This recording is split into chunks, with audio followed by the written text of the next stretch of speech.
మనం present real నెంబర్స్లో exercise 1.4లో ఉన్నాము. సో ఫస్ట్ క్వశ్చన్ ఏమి ఇచ్చాము చూద్దాము. Prove that the following are irrational అని చెప్పని అన్నాడు. సో ప్రూవ్ చేయమంటున్నాడు. ఇర్రేషనల్ అని చెప్పి ప్రూవ్ చేయమంటున్నాడు అనమాట. ఓకే, ఫస్ట్ బిట్ చూద్దాం. 1/√2. ఇప్పుడు ఈ 1/√2 అనేది ఇర్రేషనల్ అని చెప్పి మనం అనాలి, చూపించాలి వాడికి. సో ఫస్ట్ అసలు ఇది ఇర్రేషనల్ అని చెప్పి వాడు అనేసాడు కాబట్టి మనం ఇప్పుడు దీన్ని రేషనల్ కింద అస్యూమ్ చేసుకుందాం. ఓకేనా, let us assume 1/√2 is rational. So rational అంటే ఏంటి? p/q ఆర్ మీకు క్లాస్లో చెప్పే ఉంటారు r/s ఆర్ a/b, మీ ఇష్టం ఏదైనా తీసుకోవచ్చు అనమాట. సరే, సో ఇప్పుడు let us assume 1/√2 is a rational అని చెప్పి మనం అనుకున్నాం. సో p/q అన్న ఆ ఫామ్లో అన్న ఉండొచ్చు, r/s a/b మీరు ఎలాగైనా సరే తీసుకోవచ్చు.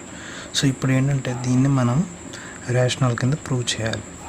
సో ఫస్ట్ మనం p/q ఫామ్ ఉంది కదా, సో ఈ q ఈ డినామినేటర్ ఉంది చూసారా, ఈ q కానీ s కానీ b కానీ సంథింగ్ ఏదైనా సరే q is not equal to 0 అని ఉంటుంది.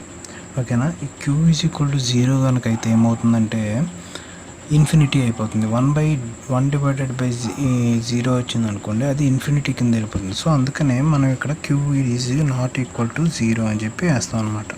ఓకేనా, ఇది గుర్తుపెట్టుకోండి. ఓకేనా, సో నెక్స్ట్ ఇప్పుడు 1/√2 ఈజ్ రేషనల్ అన్నారు కదా, సో నేను p/q ఫామ్లో తీసుకుంటున్నాను, where q is not equal to 0 అని ఇలా రాసుకోండి. ఓకేనా, then q is not equal to 0 అన్నప్పుడు ఎంత అవుతుంది? ఇప్పుడు దీన్ని స్క్వేరింగ్ ఆన్ బోత్ సైడ్ చేయాలి. సో ఇప్పుడు మనం ఏం చేద్దామంటే ఇప్పుడు p/q ఫామ్లో తీసుకున్నారు కదా, సో ఇప్పుడు మనం ఇప్పుడు ఏం చేద్దామంటే దీన్ని q ఈజ్ ఈక్వల్ టు క్యూని తీసుకొచ్చి q is equal to p/√2 అంట. ఓకేనా, ఇలా రాసుకోవచ్చు. దీన్ని ఇప్పుడు నేను squaring on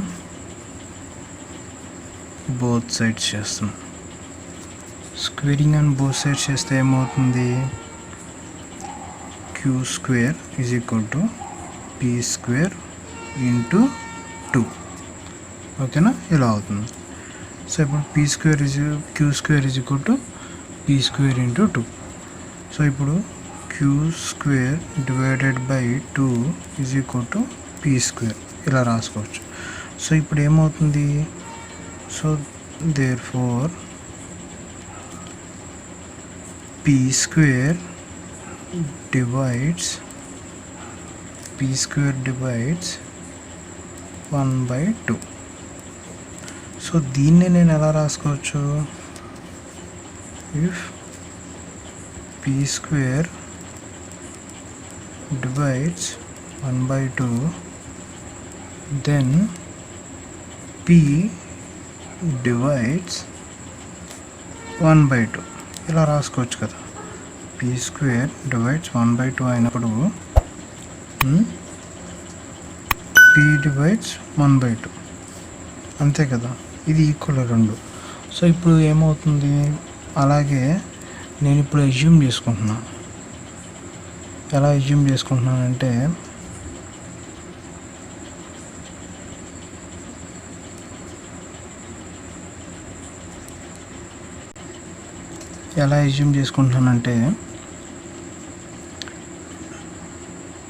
p is equal to 1/2 something pqr తీసుకుంటున్నాను. ఓకేనా, pr తీసుకుంటున్నాను వేరే term. p is equal to assume చేసుకుంటున్నాను దీన్ని, assume p is equal to 1/2. So మీరు ఇక్కడ గుర్తుపెట్టుకోవాల్సింది ఇది ఒకటి కూడా ఉంది, ఓకేనా. అజ్యూమ్ చేసుకోవాలి దీన్ని. P is equal to 1/2r. ఇప్పుడు దీన్ని మనం ఎలా రాయొచ్చు? Squaring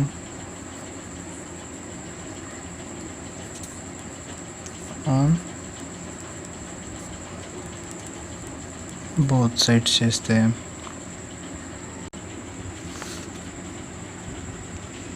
P square is equal to 1/4r². ఓకేనా, ఇలా రాసుకోవచ్చు స్క్వేరింగ్ అండ్ బోత్ సైడ్స్ చేసినప్పుడు. సో ఇలా చేస్తే మనకి పీ స్క్వేర్ అంటే ఎంత వచ్చింది? లాస్ట్ టర్మ్లో పీ స్క్వేర్ అంటే 1/2r అని వచ్చింది అనమాట. q²/2. సో ఈ పీ ప్లేస్లో నేను q²/2 రాస్తున్నాను, ఈజ్ ఈక్వల్ టు 1/4r². ఓకేనా, 1/4r² రాస్తున్నాను. సో ఇప్పుడు నేను ఏం చేస్తున్నాను? ఈ క్యూ స్క్వేర్ని ఎలాగే చేసి ఈ 2ని ఇటువైపు పంపిస్తున్నాను. q² ఈజ్ ఈక్వల్ టు ఈ 2 ఇటు వెళ్తే ఏమవుతుంది? 1 టైం పోతుంది, 1/2r². ఓకేనా, 1/2r². అంటే ఇక్కడ ఏమని? q² is divides 1/2 where q divides 1/2. ఓకేనా, q² divides 1/2 where q also divides 1/2. ఓకేనా, ఇది మెయిన్ అన్నమాట. q²కి ఎంత వచ్చింది?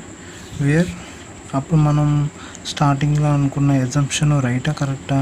రేషనల్ అనుకుంది. 1/√2 ఈజ్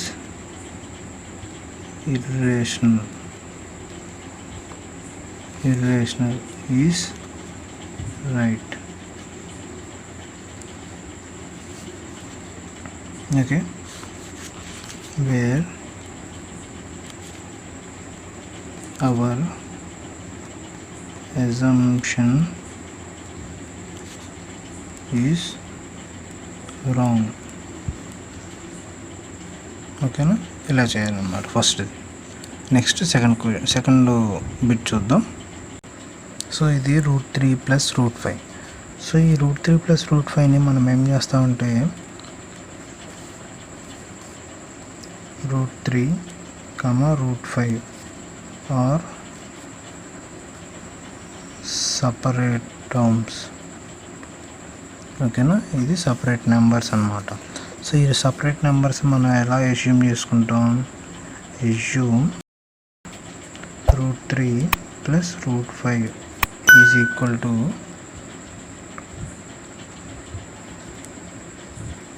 a/b అని చెప్పి అస్యూమ్ చేసుకుంటాం అన్నమాట.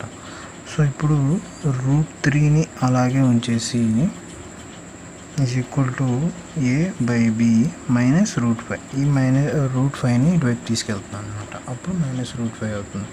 ఇప్పుడు నేను స్క్వేరింగ్ చేస్తున్నాను. Squaring on both sides. Same ఇందాక కాన్సెప్ట్ లాగానే ఫస్ట్ బిట్ యొక్క కాన్సెప్ట్ ఎలా అయితే ఉందో ఇది కూడా అలాగే చేస్తాం అనమాట. స్క్వేరింగ్ ఆన్ బోత్ సైడ్స్ చేసినప్పుడు ఎంత అవుతుంది? 3 is equal to a²/b² minus √5² ఇలా అవుతుందన్నమాట. సో నేను దీన్ని ఏం చేస్తానంటే a/b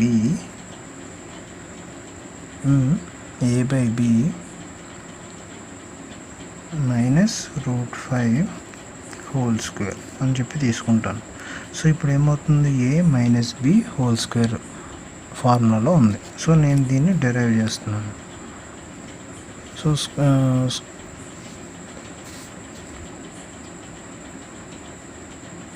ఇలా చేసినప్పుడు a²/b² a² + b² మైనస్ 2 ఏ, ఇది 2 ఏ బి √5 ఇలాగే ఉంటుంది. ఓకేనా? సో ఇప్పుడు ఏం చేస్తామంటే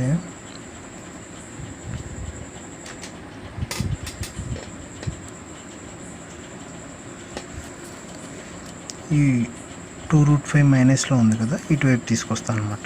ఈ 3 ఉంది కదా ఇటువైపు, ఈ 3 ఉంది కదా ఇటువైపు, ఈ 3ని ఇటువైపు తీసుకెళ్తాను అనమాట. అప్పుడేమవుతుంది, 2√5a/b, ఓకేనా, is equal to a²/b² plus 5, ఈ 3 ఇటువైపు వచ్చింది కదా, -3 అవుతుంది.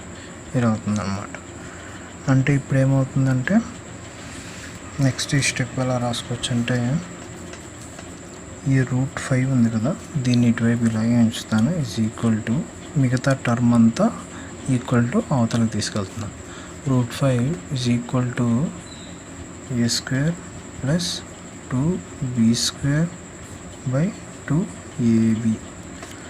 So a, b are integers, ఈ రెండు ఇంటిజర్స్ అన్నమాట. అయితే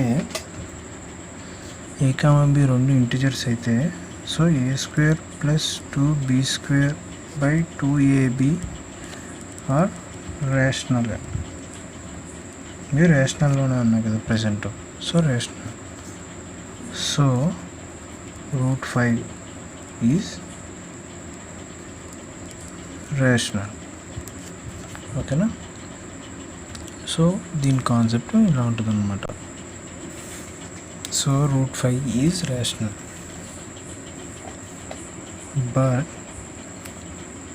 √5 ఈజ్ ఇర్రేషనల్ అని చెప్పి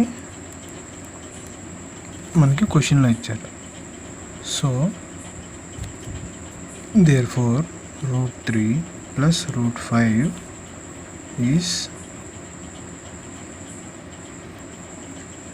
is also an irrational. ఓకేనా? సో ఇలా అన్నమాట.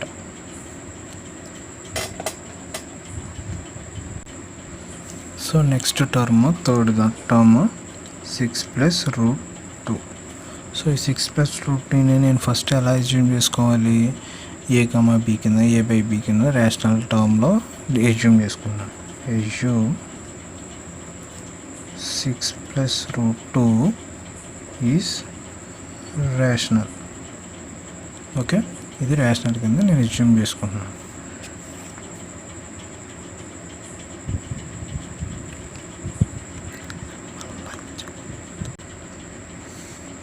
6 ప్లస్ √2 ఈజ్ అన్ ఇర్రేషనల్ అనుకుంటున్నాను కాబట్టి, so 6 plus √2 is an irrational.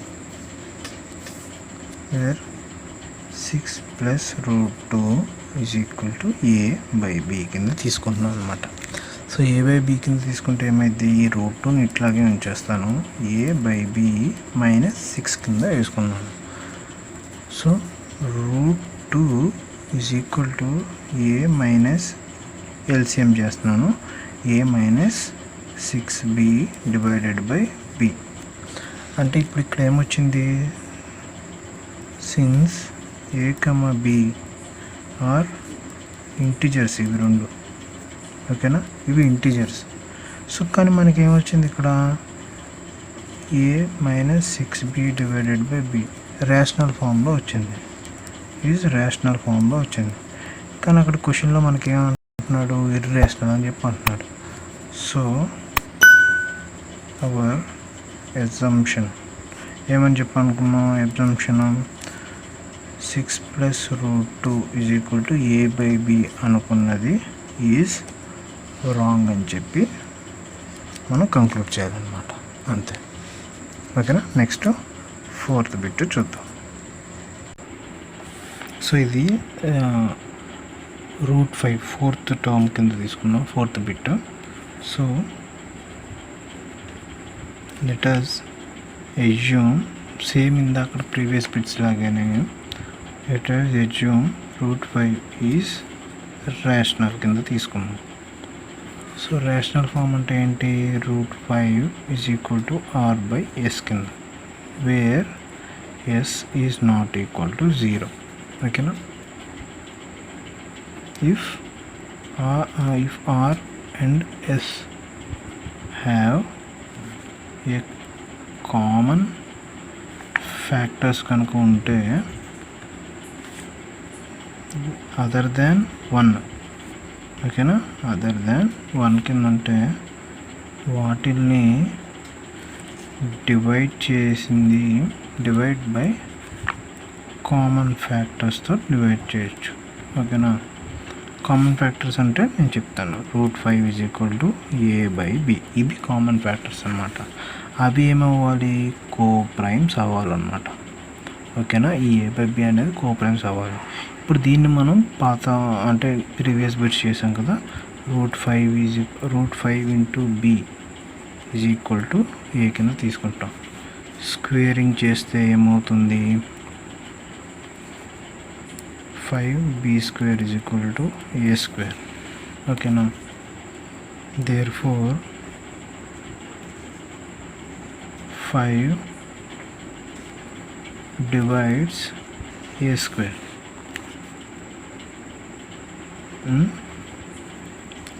మనం ఇందాక చేసినట్టు ఏంటి, according to theorem 5 divides a². 5 divides a.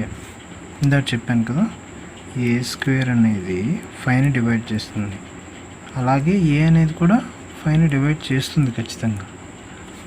ఓకేనా. అప్పుడు నేను ఎజ్యూమ్ చేసుకుంటున్నాను, ఏమని ఎజ్యూమ్ చేసుకుంటున్నాను, a is equal to 5c అని చెప్పి ఎజ్యూమ్ చేసుకున్నాను, సమ్ ఇంటిజర్ కింద అని చెప్పేసి. ఇప్పుడు దీన్ని నేను స్క్వేరింగ్ చేస్తాను. ఓకేనా. దీన్ని నేను స్క్వేరింగ్ చేస్తాను. స్క్వేరింగ్ చేస్తే ఏమవుతుంది, a² is equal to 25c² అవుతుంది. ఓకేనా. సో మీరు దీన్ని 1 కింద అనుకోండి. ఓకేనా. నెక్స్ట్ ఇది ఇప్పుడు ఏ అంటే మనం ఎంత అనుకున్నాం, ఫ్రమ్ 1 దగ్గర నుంచి తీసుకుంటే ఏ అంటే 5b² అన్నమాట.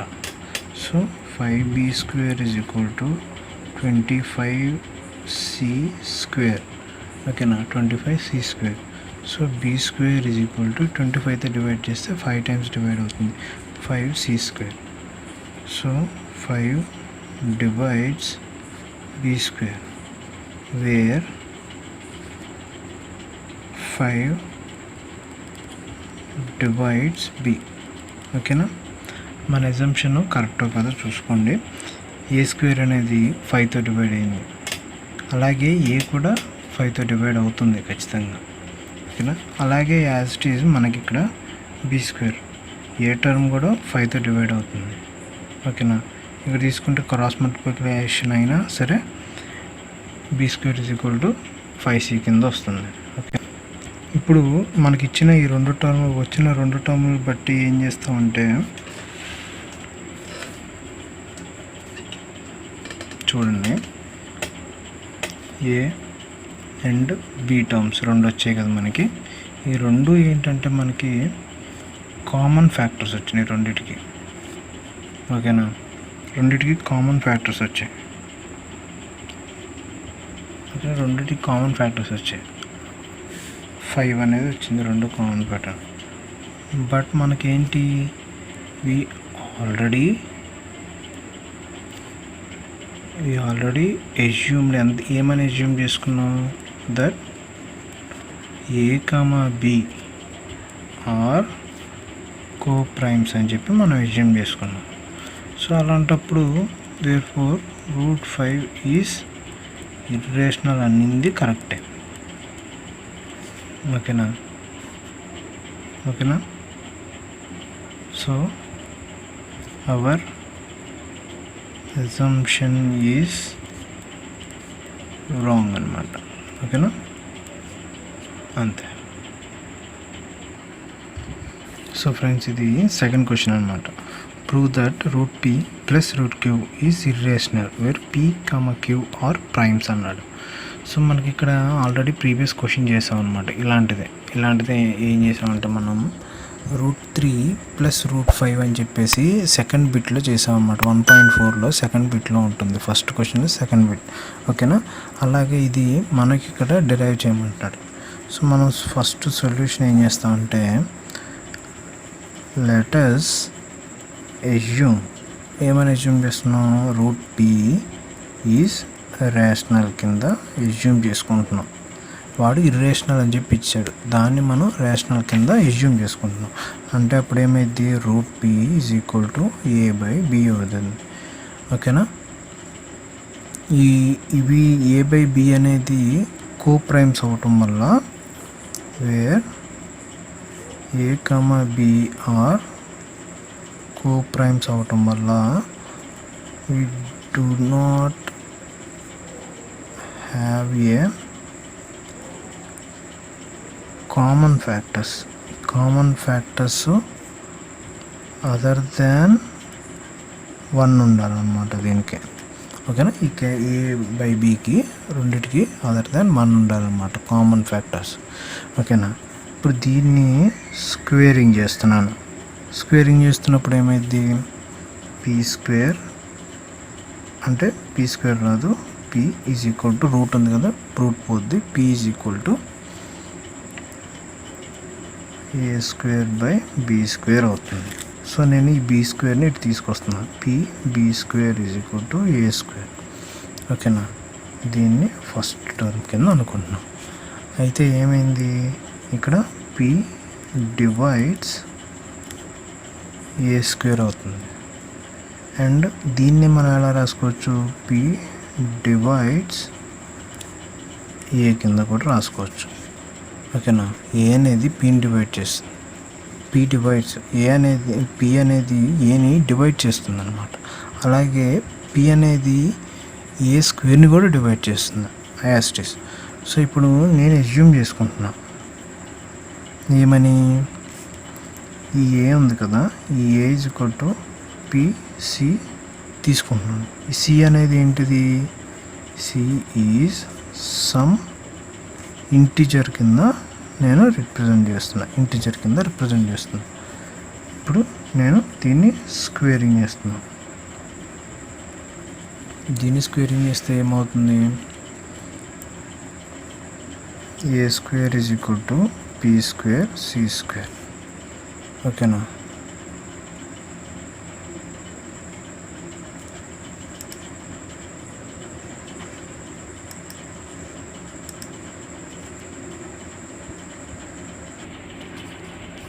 సో మీరు ఇక్కడ ఏం రాసుకోవచ్చు, ఈ a² అంటే ఎలా రాసుకోవచ్చు, ఈ a²ని ఆల్రెడీ వచ్చింది కదా టర్మ్, a² అంటే pb². So pb² = p² c² అనమాట. ఇలా రాసుకోవచ్చు, p² c² అని చెప్పి రాసుకోవచ్చు. సో మీరు ఇక్కడ ఇలా రాస్తున్నారంటే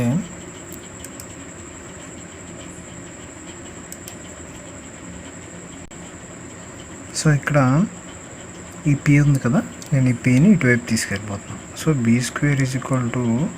ఈ ఆల్రెడీ p ఉంది కాబట్టి ఇంకొక p ఉంటుంది, pc².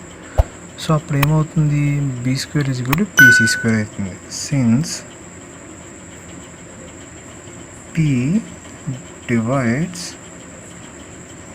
b², p అనేది b²ని డివైడ్ చేస్తుంది, where p also divides b, ఓకేనా. ఇప్పుడు మన అనుకున్న అజంప్షన్ కరెక్టో కదా చూద్దాం. But our assumption that a, b are co primes అని చెప్పి అన్నాం స్టార్టింగ్, ఈజ్ కాంట్రడిక్టెడ్. ఎందుకు కాంట్రడిక్ట్ అయింది, రెండు టర్మ్స్ అనేది రేషనల్ కిందకి వస్తున్నాయి అన్నమాట మనకి వచ్చిన టర్మ్స్ ప్రకారం. ఫస్ట్ది A square is equal to PB square వచ్చింది, తర్వాత B square is PC square వచ్చింది. సో రెండు కాంట్రడిక్ట్ అయినాయి అన్నమాట. So therefore root P is irrational అనమాట. ఇర్రేషనల్ అని చెప్పి క్వశ్చన్లో ఇచ్చారు కదా, అది కరెక్ట్. ఓకేనా. సిమిలర్లీ రూట్ క్యూ కూడా ఆల్సో ఇర్రేషనల్. ఎందుకు ఇర్రేషనల్? రూట్ పీకి తీసుకున్నా సేమ్ అదే కాన్సెప్ట్ తీసుకుంటాం, అండ్ రూట్ క్యూకి తీసుకున్నా సరే సేమ్ అదే కాన్సెప్ట్ తీసుకుంటాం. So root P plus root Q are irrational అనమాట. ఓకేనా. So this is the second question. ఓకేనా. Thank you.